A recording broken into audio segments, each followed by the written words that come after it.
Hi everyone, so I'm going to be doing another rapid review for you guys today, and it's on the Maybelline Fit Me foundation. So to start with the packaging, I do like the packaging. It is very simple and sleek, and I like the fact they've kept it a basic rectangular shape.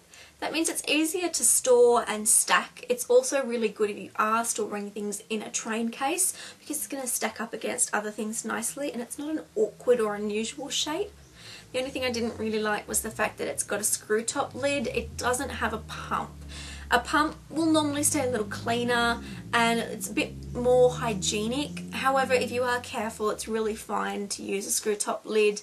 It's just a personal preference. The lack of a pump though isn't going to stop me from purchasing a product. It's just nice to have one. The price for this product ranges anywhere between $13 and $21 depending on where you get it from. And that's fairly reasonable compared to products of a similar quality. The accessibility to the product, it's really easy to find. You can get it from most chemists or drugstores. You can also find it from places like Woolworths, Coles, Target, Big W, so it is really easy to get a hold of this product, which is always nice as well.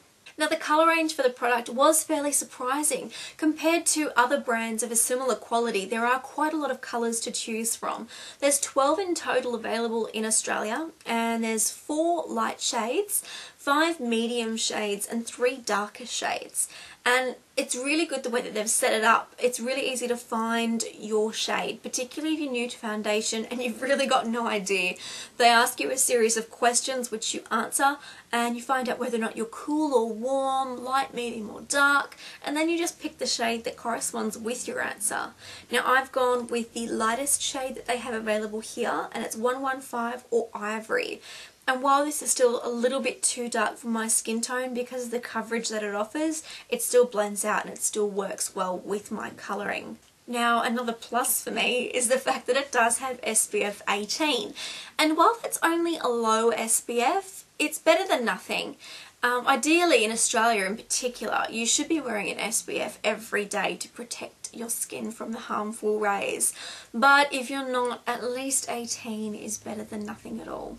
Now the coverage is light to medium, so it starts off very light and natural, but it can be builded up to a medium coverage. It is definitely not a full coverage, and it is not going to cover all of your blemishes. It will even out your skin tone to an extent, but don't expect it to be really full coverage. If you're looking for a full coverage foundation, this isn't going to be a full coverage. It's a light to medium. So the finish on the product is not matte.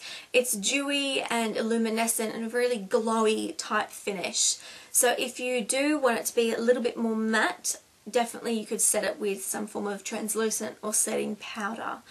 The wear of the product, if you have oily skin, I'd suggest trying it before you buy it, because this is probably more suited to people with drier skin types. It can get a little oily and a little slick, and it might start to wear off your face, particularly if you do have oily skin. So definitely do try before you buy. If you've got drier skin tones, it shouldn't be a problem. I do have a drier skin type, and it's worked well for me. However, it did start to get a little oily when I didn't set it with a setting powder. So no matter what your skin type is, I would still recommend to set it with some form of translucent or setting powder. Otherwise, it's not going to really last as long. So overall, I'd rate the product about a 7 out of 10. The good points about the product are that it's really easy to use and really easy to blend out. You can use your fingers, you can use a brush, or in my case, I always like to use a beauty blender or beauty pod sponge, and that gives a really nice effect. I do like the colour range selection. It is fairly good compared to other brands of a similar quality. You do get quite a few colours to choose from. And I like the fact that it has SPF, which is always good. Things I'm not so fond of is the fact that if you don't set it with a powder, it can get a little oily and start to feel a little bit melty on the face. If you have really oily skin, it might not work as well for you, which is a bit of a bummer, but do try it before you buy it and see what it's like when you set it with a setting powder. If you've got dry skin and just want a natural, dewy finished foundation, then I would recommend this one for you. I hope you guys enjoyed the review. Any questions or comments, please feel free to leave them below, and I'll see you again soon. Bye!